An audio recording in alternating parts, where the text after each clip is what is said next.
뇌졸중은 시간이 지나면 회복이 어려워진다고 하는데 그 이유는 무엇인가요? 우리 뇌는 몸무게의 2%밖에 안 되지만 몸 전체가 사용하는 산소와 에너지의 20%를 사용하는 매우 중요한 장기입니다. 뇌는 항상 많은 에너지를 필요로 하기 때문에 혈액 공급이 끊기면 매우 빠르게 손상됩니다. 뇌졸중으로 뇌혈관이 막히면 그 혈관이 담당하던 뇌 부위에 산소와 영양분이 전달되지 않습니다. 이때 손상되는 뇌 조직은 크게 두 가지 영역으로 나뉩니다. 첫째는 혈관이 막힌 부위의 가장 안쪽인 핵심 부위인데요. 이 부위는 혈액 공급이 완전히 차단된 곳이어서 빠르면 수분에서 수시간 내에 뇌세포가 죽기 시작해서 나중에 혈액이 다시 흐르더라도 회복이 거의 불가능합니다. 둘째는 핵심부를 둘러싼 주변부라는 부위인데 이 부위는 혈액 공급이 줄어들긴 하지만 완전히 끊긴 것은 아닙니다. 그래서 이 부위의 뇌세포는 기능은 멈춰 있지만 아직 살아 있어서 빠르게 치료하면 회복할 수 있습니다. 연구에 따르면 이 주변부는 16시간에서 24시간까지 버틸 수 있다고 되어 있습니다. 문제는 시간이 지나면 지날수록 처음에 핵심부였던 부분이 점점 주변부를 차지하면서 뇌세포가 전반적으로 다 죽게 되는 건데요. 시간당 한 3mm 정도씩 회복 가능한 뇌조직이 줄어든다고 되어 있고 이것이 바로 시간은 뇌다, Time is brain이라는 말의 의미입니다. 하지만 좋은 소식도 있습니다. 뇌졸중 발생 후에 10시간 지나도 약 60%의 환자에서 그리고 15시간이 지나도 약 40%의 환자에서 여전히 회복 가능한 뇌조직이 남아있습니다. 따라서 늦었다고 생각하더라도 반드시 병원에 가보셔야 합니다. 뇌졸중 후 회복 정도는 여러 요인에 따라 달라집니다. 나이가 젊을수록, 뇌경색의 크기가 작을수록, 그리고 기능상 중요하지 않은 부위일수록 이제 회복이 잘 되는 편이고요. 당연한 얘기지만 작은 혈관이 막힌 경우가 큰 혈관보다 좀 예후가 좋고 이제 다른 혈관들이 막혀 있을 때 혈관들이 딱 그 한 혈관만 있는 게 아니고 옆에서 도와주는 혈관들이 있는데 그걸 이제 측부혈관이라고 하거든요. 그 측부혈관이 많으면 많을수록 당연히 뇌세포가 좀 더 오래 버틸 수 있고 치료에도 효과가 더 잘 됩니다. 그리고 당뇨병이나 고혈압 같은 기저질환이 있으면 회복이 더딜 수밖에 없고 초기 증상이 심하게 나타날수록 재활에도 오래 걸릴 수밖에 없습니다. 이처럼 뇌졸중은 응급상황입니다. 증상이 나타나면 즉시 119에 전화하셔서 병원으로 가셔야 되고 빠른 치료의 핵심은 주변부의 뇌세포를 살리는 것이고 이렇게 하면 재활에도 큰 도움을 받을 수 있습니다. 뇌경색과 뇌출혈은 같은 뇌졸중이라고 하지만 발생 원리는 다르다고 하는데 차이점은 무엇인가요?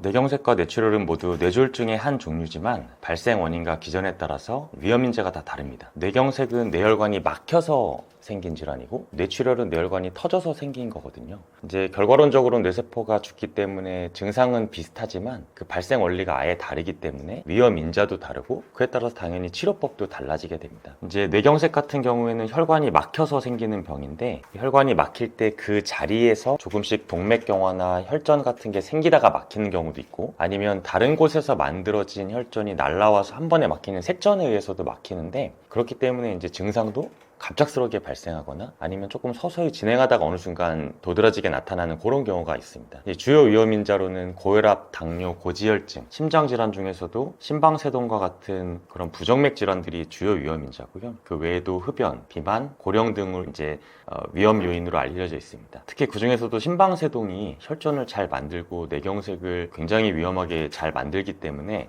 심방세동에 걸리신 분들은 이런 혈전이 생기지 않도록 이제 계속 항고지를 복용하셔야 되는데 그 이유가 이제 이런 뇌경색을 예방하기 위함입니다. 뇌출혈 같은 경우에는 혈관이 터지게 만드는 게 결국은 다 위험 요인인데 가장 위험한 요인은 고혈압으로 알려져 있습니다. 그 외에도 뇌 혈관에 기형이 있거나 뇌동맥류가 생겼거나 아니면 다른 이유로 항응고제를 복용하거나 뇌 아밀로이드 혈관병증이 생기는 경우에 뇌출혈이 잘 생긴다고 되어 있고요. 그 외에도 음주, 당뇨병, 남성, 저체온증 등이 위험인자로 잘 알려져 있습니다. 요약하면 뇌경색은 혈관이 막혀서 그리고 뇌출혈은 혈관이 터져서 발생합니다. 결과론적으로는 뇌세포가 똑같이 죽는 거기 때문에 증상은 비슷하지만 치료법은 완전히 정반대가 되겠죠. 막힌 혈관은 뚫어줘야 되고 터진 혈관은 막아줘야 되기 때문에 결국은 정확한 검사를 통해 신속하게 이 두 질환을 구분해서 진단하는 것이 매우 중요합니다. 뇌출혈이 시작될 때 몸에서는 신호가 먼저 나타난다고 하는데 가장 흔한 증상은 무엇인가요? 갑작스럽고 심한 두통이 가장 흔한 증상 중 하나입니다. 연구 결과에 따르면 뇌출혈 환자의 약 절반수에서 이제 두통을 경험하는데 이는 뇌경색 환자보다 훨씬 높은 비율입니다. 그 두통이 보통 저희가 일상생활하면서 느껴지는 그 두통의 수준은 아니고요. 정말 살아보면서 처음 겪어보는 듯한 두통이 마치 환자의 표현에 따르면 망치를 누가 뒤에서 갑자기 때린 것 같은 느낌? 아니면 번개를 맞은 것 같은 극심한 두통이라고 하고요. 애초에 제가 환자를 보다 보면 눈을 뜨지 못할 정도로 심하게 아파하는 경우가 굉장히 많습니다. 이 두통 외에도 구역질이나 구토, 아니면 의식이 저하되거나 한쪽 팔다리가 마비가 오거나 말이 어눌해지거나 하는 증상이 생길 수가 있는데요. 뇌출혈에 생기는 두통은 여러 원인에 의해서 생기는 건데, 이제 출혈 자체라기보다는 그 출혈이 뇌를 누르면서 뇌에 압력이 올라가고 혈종이 발생하면서 조직 자체를 누르는 그 팽창 압력이 그 두통을 유발하고요. 그리고 그 혈액이 제자리에만 있는 게 아니라 뇌실이랑 지주막하 같은 뇌의 빈 곳으로 퍼지게 되는데, 그때 뇌를 감싸는 막을 자극합니다. 흥미롭게도 두통의 발생은 출혈 크기보다는 출혈의 위치와 내막 자극을 어느 정도 하는지에 따라서 더 큰 영향을 준다고 알려져 있습니다. 그래서 손해나 대뇌 표면에 출혈이 생긴 경우 오히려 깊숙이 생긴 출혈보다 더 두통을 심하게 호소한다고 하는데, 그게 이런 이유라고 볼 수 있겠습니다. 그러니까 뇌출혈과 뇌경색은 이제 증상만으로 완전히 구별하기 어렵지만, 두통이 굉장히 심하다거나 아니면 구토나 의식 저하가 다른 신경학적 증상보다 훨씬 심하고 빠르게 진행하는 경우, 그리고 이제 뒷목이 뻣뻣해지거나 급속도로 악화되는 경우에는 뇌경색보다는 출혈이 더 가능성이 높다고 볼 수 있겠습니다. 하지만 앞서 설명드렸다시피 두 질환의 치료가 완전 다르기 때문에 최종 진단은 반드시 CT나 MRI 같은 영상검사로 확인을 해야 합니다. 뇌졸중 전조 증상은 잠깐 나타났다가 사라지기도 한다고 하는데 왜 그때 병원을 가야 하나요?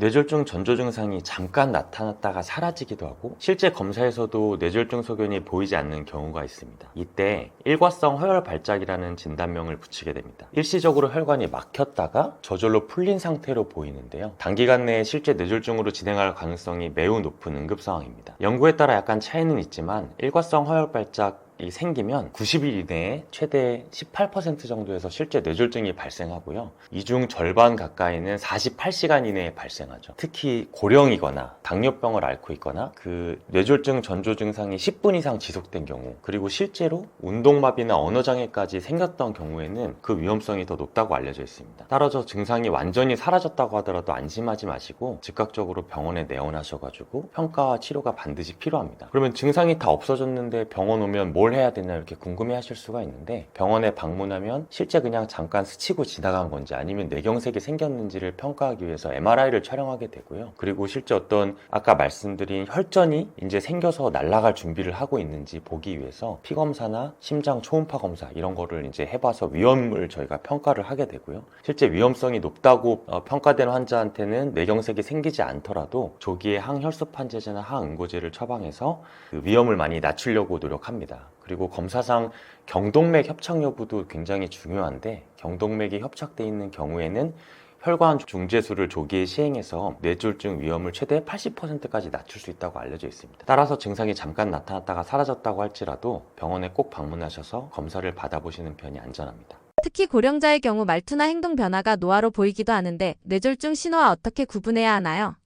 고령자에게 나타나는 말투나 행동 변화가 뇌졸중 신호인지 아닌지를 구분하려면 사실 쉽지는 않습니다. 그러니까 변화가 어떻게 나타났는지, 그리고 그게 얼마나 빠른 속도로 진행하는지, 그리고 그 말투나 행동 외에 다른 일상생활에는 어떤 지장이 있는지를 이제 종합적으로 조금 평가를 해야 되는데, 이게 애매할 때는 사실 환자 본인이나 그 환자랑 같이 사는 보호자가 처음 본 의사보다 확실히 더 자세하게 설명해 주실 수 있는 경우가 굉장히 많습니다. 그럼에도 불구하고 이제 뇌졸중 가능성이 훨씬 높은 경우는 증상이 갑자기 생겼다거나 아니면 평소랑 확연히 다른 양상이거나, 아니면 이제 의사가 진찰을 했을 때 저희가 신경학적 평가를 운동, 감각, 언어, 인지 이렇게 4가지를 평가하는데, 거기서 확연한 이상 소견이 발견된 경우에는 아무래도 노화 단계나 이런 만성적인 문제보다는 갑자기 생긴 뇌졸중일 가능성이 굉장히 높습니다. 반대로 이제 서서히 조금씩 생기거나 일상생활에 큰 어려움이 없이 유지된다면 정상적인 노화 과정이거나 이제 만성의 한 종류인 치매일 가능성이 더 높고요. 하지만 이제 애매한 경우에는 검사가 결국 좀 해보는 게 안전하고, 검사상에서 이상 여부에 따라서 뇌졸중인지 아닌지를 평가해야 될 때가 굉장히 많습니다. 근데 그렇다고 모든 환자를 다 뇌 MRI를 찍을 수는 없으니 이제 병원 밖에서 뇌졸중인지 아닌지를 빠르게 알아차릴 수 있는 여러 가지 선별 검사 방법이 있는데, 그 중에 잘 알려져 있는 게 약자로 FAST입니다. 이 앞글자를 풀어서 설명드리면 F는 face, A는 arm, S는 speech, 그리고 T는 time의 준말인데요. 이제 한 가지 한 가지 조금 자세히 설명을 드리면 페이스 얼굴은 뇌가 오른쪽 뇌와 왼쪽 뇌가 있거든요. 그래서 오른쪽 뇌는 이제 얼굴을 포함해서 몸의 왼쪽을 관장하고 왼쪽 뇌는 반대로 오른쪽을 담당합니다. 그래서 F의 페이스는 이제 한쪽 뇌에 뇌경색이 생기면 한쪽 얼굴에 안면 마비가 오는 겁니다. 그래서 그거를 표정을 꽉 눈을 감고 찡그려 보라고 하거나 아니면 이를 벌리게 하거나 아니면 이마에 주름을 지어보라고 했을 때 그게 한쪽이 덜 이제 주름이 져지는 거죠. 그걸 보고 이제 판단할 수 있는 게 F 페이스고, 감각 마비는 눈을 감으라고 한 다음에 양쪽 손이나 면봉을 가지고 대칭되는 부위에 동시적으로 자극을 줘서 두 감각이 동일하게 느껴지는지를 판단하시면 됩니다. 그리고 다음 약자인 A, 암은 이게 꼭 팔뿐만 아니라 양쪽 팔, 다리가 이제 힘이 빠졌는지를 평가하는 건데, 손의 평가는 손을 앞으로 이렇게 나란히를 시키면 됩니다. 나란히를 시켰을 때 한쪽 손이 처지거나 아니면 양쪽 팔을 동시에 당겨보려 하거나 악력을 평가했을 때 한쪽 힘이 덜 느껴지는지 이런 거를 보는 거고요. 다리의 운동 평가는 본인이 걸을 때 이제 한쪽으로 자꾸 쏠린다 이렇게 표현하시는 경우도 있고, 그거를 이제 직접 평가해 보시려면 앉은 자세에서는 다리를 이렇게 뻗으라고 하면 힘이 빠진 쪽이 이렇게 한쪽이 내려간다든지, 아니면 환자를 눕힌 상태에서 45도를 들고 유지를 시켰을 때 힘이 빠지는지 이런 거를 이제 보고 평가하시면 되겠습니다. 이제 스피치는 결국 말을 시키는 건데, 이제 간단한 문장을 따라 해보시게 하면 좋습니다. 뭐, 나는 서울 아산병원에 있다. 아니면 물건을 가리키면서 이게 무엇인가요? 라고 했을 때 뭐 컵이다 이런 게 말이 잘 나오지 않거나 아니면 따라하는 말이 평소보다 많이 어눌해졌거나 그럴 때 이제 이상이 있다고 판단을 하시면 되고요. 마지막 약자인 T, 타임은 그러한 증상이 생기면 지체 없이 바로 119를 신고해서 병원을 오실 이런 이제 약자입니다. 그래서 다시 종합하면 그 FAST, FAST 이 약자를 꼭 기억하셨다가 밖에서 유용하게 사용하셨으면 좋겠습니다. 의사 입장에서 2단계는 정말 위험하다고 느꼈던 뇌졸중 신호가 있다면 어떤 상황이었나요? 뇌졸중이라도 뇌 손상 범위나 진행 속도, 그리고 환자가 견딜 수 있는 능력에 따라서 중증도가 모두 다릅니다. 모든 뇌졸중이 위급한 상황이긴 하지만 특히 뇌의 깊은 곳에 우리의 의식과 호흡을 관장하는 매우 중요한 부위가 있는데요. 이 부분에 뇌경색이나 출혈이 생기면 환자가 굉장히 빠른 속도로 의식과 호흡이 떨어지게 됩니다. 그러면 뇌경색 자체 때문에 그런 게 아니라 호흡을 못해서 환자가 심장이 멎기도 하고요. 심한 경우에는 뇌에서 이제 과도한 호르몬이 방출되면서 그런 호르몬의 과활성화로 인해서 갑자기 심장에 치명적인 부정맥이 생겨서 심정지까지 유발하는 경우가 있습니다. 실제 임상에서도 환자를 보다 보면 앞서 설명드린 뭐 뇌신경학적 이상 증상으로 오신 게 아니라 병원 밖에서 이미 심정지가 발생했고 구급대원이 심폐소생술을 하면서 응급실로 들어온 환자 중에 저희가 심장 마사지를 하고 심폐소생술을 통해서 자발순환 박동이 회복된 환자에서 이제 심장이 왜 멈췄나를 검사하다 보니 광범위한 뇌출혈이나 뇌경색이 발견되는 환자분들이 있거든요. 이런 경우는 앞서 설명한 뇌졸중 치료보다 골든타임이 훨씬 짧아서 환자가 단시간 안에 사망에 이르거나 아니면 심정지에서 간신히 회복된다고 하더라도 평생 의식을 회복하지 못하거나 이제 누워 지내셔야 되는 경우가 굉장히 많습니다. 이런 경우에는 같은 뇌졸중이라도 이제 굉장히 치명적이고 의사도 환자를 살리기 위해 굉장히 열심히 노력을 하는 그런 상황이지만 대부분 되돌리지 못할 때가 굉장히 많은 이제 안타까운 사연이 굉장히 많습니다. 뇌졸중 환자 보호자들이 가장 많이 후회하는 순간이 있다고 하는데 언제였나요? 뇌졸중 환자의 보호자들이 가장 많이 후회하는 순간은 뇌졸중의 초기 증상이나 행동 변화를 노화 또는 일시적인 피로라고 오해해서 신속하게 병원에 데려오지 못할 때입니다. 이로 인해 이제 골든타임을 놓치고 환자 예후가 안 좋아지는 경우가 많습니다. 환자 자신도 그렇게 느낄 수 있겠지만 보호자가 보기에도 그냥 평소보다 조금 피곤해 보이네, 조금 더 그냥 휴식을 취하자, 아니면 당신이 조금 그렇게 피곤할 때 뭐 사우나 가면 좋아지니까 사우나를 갔다 와를 하는 그 바람에 병원에 바로 내원하지 못하고 시간을 뭐 대여섯 시간 지체되는 경우도 왕왕 있고요. 그리고 또 이제 그런 민간요법을 되게 좋아하시는, 뭐 지금은 많이 줄었지만 손을 따면서 기다린다던가 아니면 부항을 뜨면서 이제 증상이 좋아질 때까지 기다린다던가 이런 조치를 하면서 병원에 늦게 오시는 경우가 굉장히 많은데, 이럴 때마다 사실 안타까움을 금할 수가 없습니다. 그럴 때 이제 보호자도 나중에 진단이 되고 나서 환자 상태가 안 좋아지는 걸 실시간으로 보면 후회를 굉장히 많이 하고 본인 자책을 많이 하는 거를 이제 경험합니다. 경험합니다. 그리고 이게 또 뇌졸중이 심각한 경우에 환자가 본인 의사 표현을 못하는 경우가 굉장히 많거든요. 이럴 때 이제 사전 연명 의료 계획을 수립해 놓지 않고 치료 방향성에 대해서, 그리고 워낙 고령이신 분들이 요새 많다 보니까 그런 분들을 어디까지 적극적으로 치료할지 사실 가장 중요한 건 본인의 의지와 의사인데, 이런 게 이제 충분히 뭔가 서로 가족 간의 합의가 이루어지지 않은 상태에서 이제 어떤 급성기에 중대한 상황이 생기면 그런 치료 결정을 보호자가 대신해야 되는 상황에서 후회와 심리적인 부담을 굉장히 크게 경험합니다. 그리고 이게 배우자라든지 자녀 간에도 생각이 조금 다를 수 있어서, 그럴 때 어떻게 결정하는 게 옳은 것인가를 시간이 여유롭게 저희가 주어드릴 수가 없거든요. 그런 현장에서 보호자들이 조금 많이 힘들어하는 거를 경험합니다. 그리고 또 이게 뇌졸중을 겪다 보면 치료가 단번에 끝나는 게 아니고 태어나고 나서 이제 재활 과정이 굉장히 오랫동안 장기간 이제 지속이 되는데, 그때도 환자나 보호자 모두 충분한 정보와 교육, 그리고 사회적 지원에 대해 사실 잘 알지 못하는 경우가 되게 많거든요. 의료진의 책임일 수도 있고, 아니면 의료진이 잘 알려줘도 그거를 이제 실천하는 건 조금 다른 문제인데, 그게 이제 명백하게 환자의 예후나 회복, 그리고 추가 삶의 질이 이제 거기에 굉장히 좌지우지하게 되는데, 이제 처음에 잘 모르고 소극적으로 재활을 했다가 환자가 삶의 질이 많이 떨어지면 보호자가 그때 다시 자책을 하는 거죠.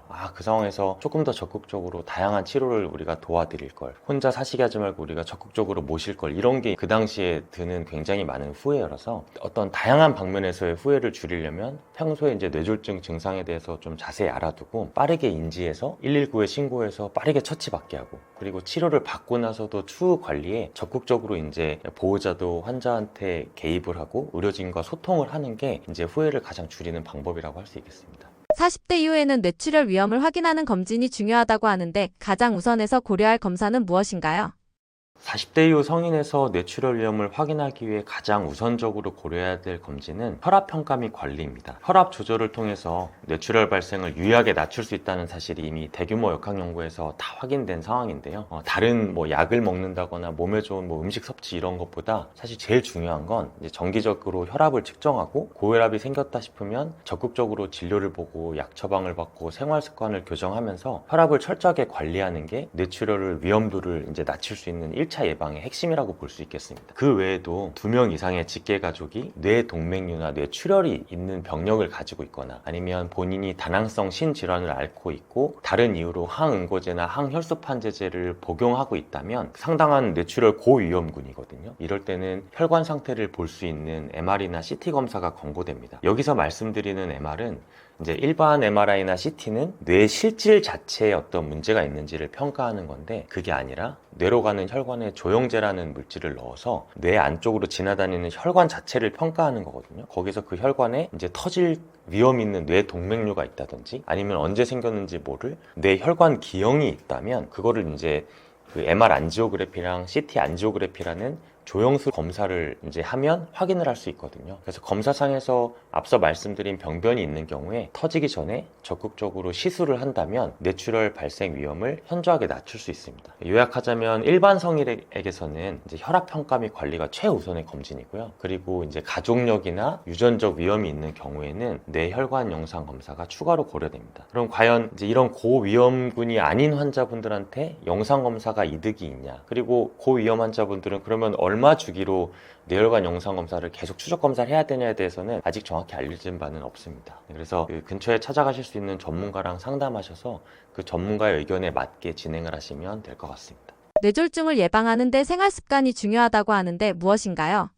뇌졸중을 예방하는 올바른 생활 습관은 사실 누구나 다 알지만 지키기 힘든, 그래서 어떻게 보면 노력해야 되는 잘 먹고 잘 자고 많이 움직이고 위험인자를 좀 낮추거나 피하는 방법입니다. 조금만 더 구체적으로 설명드리면 건강한 식습관, 규체적인 신체 활동, 그리고 정상 체중 유지, 그리고 금연과 안 하면 좋지만 적당한 음주, 그리고 충분한 수면, 그리고 위험인자인 혈압, 혈당, 지질의 적정 수준 유지가 포함됩니다. 건강한 식습관은 사과, 블루베리와 같은 과일, 그리고 시금치, 브로콜리를 포함한 채소, 그리고 현미, 귀리 등의 통곡물, 그리고 고등어, 연어와 같은 생선 중심의 식단을 말하고 포화지방, 가공육, 설탕, 소금 등은 제한돼야 됩니다. 여기서 한 가지 강조하고 싶은 점은 마치 하나의 음식으로 모든 질병을 이기는 만병통치약이 있는 것 같이 광고하는 식품들이 굉장히 많거든요. 이는 사실 명백한 거짓입니다. 우리 몸에 아무리 좋은 음식이라도 사실 그 음식만 먹어서 그 영양분만 채운다고 사실 몸이 좋아지지 않거든요. 결국 핵심은 모든 음식을 다 균형감 있게 골고루 먹었을 때가 효과적입니다. 이거를 명백히 하셔야 되고요. 그리고 신체 활동도 아예 WHO에서 나온 가이드라인이 있습니다. 주 3회 이상, 그리고 주당 최소 150분의 이상의 중등도 운동. 그러니까 사람마다 강도가 다 다르겠지만 본인 느끼기에 숨이 차오르는 정도의 운동을 말하고요. 빠르게 걷는데 이제 그렇게 차오르시는 분들도 있고, 자전거 타는 정도 아니면 수영하는 정도에 오시는 분들이 있을 텐데, 그건 이제 본인의 할 수 있는 강도에 맞춰서 이제 유지를 하는 게 좋고, 제일 이상적으로는 그 강도를 조금씩 올릴 수 있으면 제일 좋습니다. 그리고 당연한 얘기지만 할 수만 있다면 근력 운동까지 하신다면 이제 근육을 최대한 이제 유지하는 게 최선의 방법이고요. 수면은 하루 평균 7시간에서 9시간 이상 자는 것이 권고됩니다. 그러니까 미국과 유럽에서 이제 이미 대규모 연구에서 앞서 말씀드린 주요 생활 습관을 개선한다면 전체 뇌졸중의 약 40%의 그 환자를 예방 가능하다고 이제 보고하고 있습니다. 그리고 생활 습관이 또 여러 개지만 그 중에서도 흡연이 이제 뇌졸중 위험을 가장 크게 높이는 단일 요인인데요. 금연을 한다면 위험을 점진적으로 낮출 수 있고, 여기에 플러스 알파 신체 활동까지 계속 꾸준히 한다면 추가적인 이득이 있다고 보시면 됩니다. 그리고 이 반대 상황인 과체중, 비만, 그리고 신체 활동 부족, 흡연, 불균형 식단, 과음 등의 이런 복합적인 위험 요인이 많으면 많을수록 뇌졸중의 위험은 기하급수적으로 증가한다고 보시면 되겠습니다. 콜레스테롤은 무조건 낮을수록 좋다고 알고 있는 분들이 많은데 사실인가요?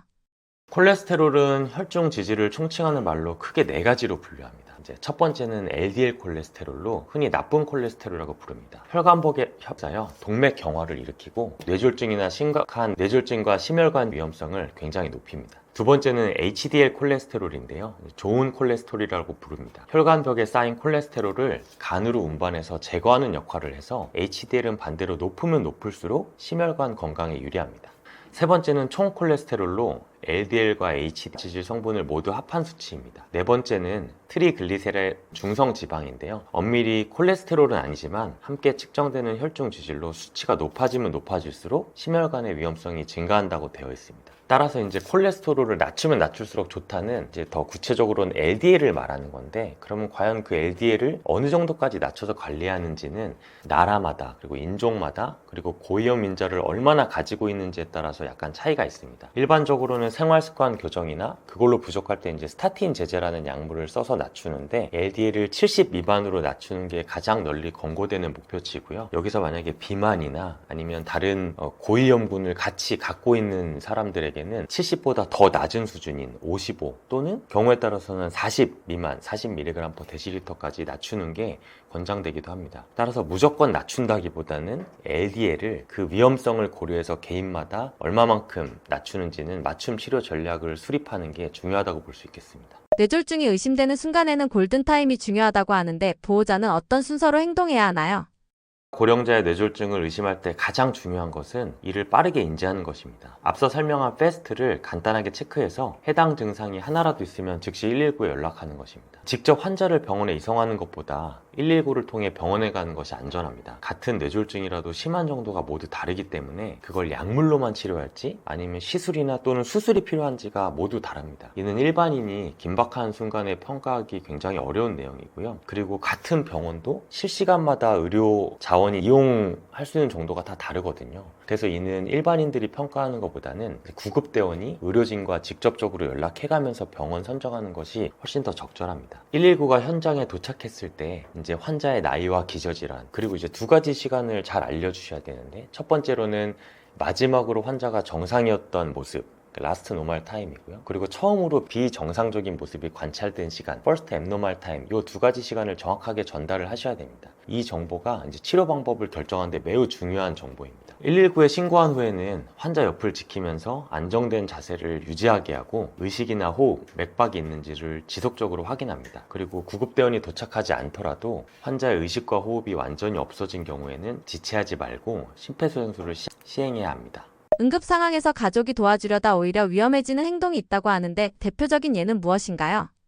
응급 상황에서 가족들이 환자를 도우려다 오히려 위험해질 수 있는 대표적인 행동들이 있습니다. 첫째는 환자에게 음식이나 물, 약을 주는 것입니다. 뇌졸중 의식 환자는 의식이 흐려지거나 삼킴 장애가 있을 수 있어서 흡입 위험성이 높아지고 이물의 약물을 투여하면 진단 및 치료에 혼선을 줄 수 있습니다. 그리고 아직 뇌경색인지 뇌출혈인지 전혀 밝혀지지 않은 상황에서 보호자가 가지고 있는 아스피린이나 항응고제를 드리는 경우가 있는데 이런 것도 환자의 상태를 급격히 안 좋아지게 할 수 있습니다. 그리고 둘째는 환자를 무리하게 이동하거나 자세를 바꿔주는 건데요. 무리하게 자세를 변경하다 보면 이제 목이 꺾여서 추가적으로 신경학적 손상을 일으킬 수도 있고 더 심한 경우에는 골절을 유발시킬 수도 있습니다. 그리고 기도 확보가 안 되는 자세를 오히려 조장해서 기도 폐쇄가 생겨서 호흡 부전을 일으킬 수도 있기 때문에 무리하게 자세를 취하지 않고 편안하고 안정되게 눕혀놓거나 아니면 편안한 의자에 기대 놓는 게 이제 좋은 자세입니다. 그리고 세 번째로는 환자의 증상, 발생 시각, 그리고 기저질환, 환자의 보고용 약물을 환자가 직접 표현을 하지 못할 때가 굉장히 많거든요. 그런 정보를 이제 보호자가 대신해서 말씀해 주셔야 되는데 그 정보를 부적절하게 전달하는 것입니다. 당황해서 그런 걸 수도 있고 아니면 모르는데 기억을 더듬어서 잘못된 정보를 주실 수도 있거든요. 근데 이러한 잘못된 정보들은 치료 방법을 결정하는데 매우 이제 큰 오류를 유발시킬 수 있기 때문에 이런 정보를 정확하게 전달해 주는 게 굉장히 중요하겠습니다. 그리고 마지막으로는 한 번도 경험해보지 못한 그런 응급 상황에 이제 당황한 나머지 너무 과도하게 감정적으로 흥분하시는 분들이 있는데 그게 이제 현장의 구급대원이나 아니면 병원 도착해서 의료진들 영향을 미치는 경우가 있는데 이럴 때는 골든타임을 놓치는 굉장히 중요한 잘못된 일로서 이제 그런 임상적 판단에 영향을 미치지 않도록 최대한 힘드시겠지만 마음을 가다듬고 침착하게 유지하시는 것이 중요하겠습니다. 안녕하세요. 저는 서울아산병원에서 근무 중인 응급의학과 전문의이자 중환자 세부 전문의로 일하고 있는 김준성입니다. 대형병원 응급실에서 10년 넘게 일하면서 일선에서 환자를 보고 열심히 연구하면서 의학 발전에 기여하고자 노력해 왔습니다. 이렇게 건강 관련 유튜브 채널에 나오게 된 이유는 우리나라가 2025년 이후로 초고령화 사회에 접어들면서 많은 고령자분들이 응급 상황에 대한 빠른 인지랑 적절한 대처를 하지 못해서 위중한 상태로 응급실에 실려오는 모습이 이제 굉장히 많거든요. 그럴 때마다 안타까운 마음이 점점 커졌기 때문입니다. 그리고 응급실에서 나가신 후에도 꾸준히 관리를 하지 못하셔서 다시 응급실에 같은 문제로 재방문하시는 경우가 워낙 많은데 퇴실 시에 최대한 자세히 설명드리려고 노력해도 한계가 있다라는 것을 지속적으로 느껴왔습니다. 이런 문제를 작게나마 이제 인식 개선을 이루고자 이번에 온 가족이 함께 알아야 할 고령자 응급 대처법이란 이름으로 책을 집필하게 되었습니다. 응급질환은 막연하게 알고 있으면 다급한 상황에서 당황한 나머지 올바르고 신속하게 대처하기 힘듭니다. 응급 상황에 대한 대처를 최대한 쉽고 이제 체계적으로 정리해 두었으니 평소에 천천히 읽어보시고 응급 상황이 발생하기 전에 작은 대비라도 해두신다면 더 나은 치료 결과와 회복으로 이어질 수 있으리라 확신합니다. 고령자 본인뿐만 아니라 이를 모시는 보호자나 건강 관련 종사자분들께서도 꼭 한번 읽어보시기를 권해드립니다. 감사합니다.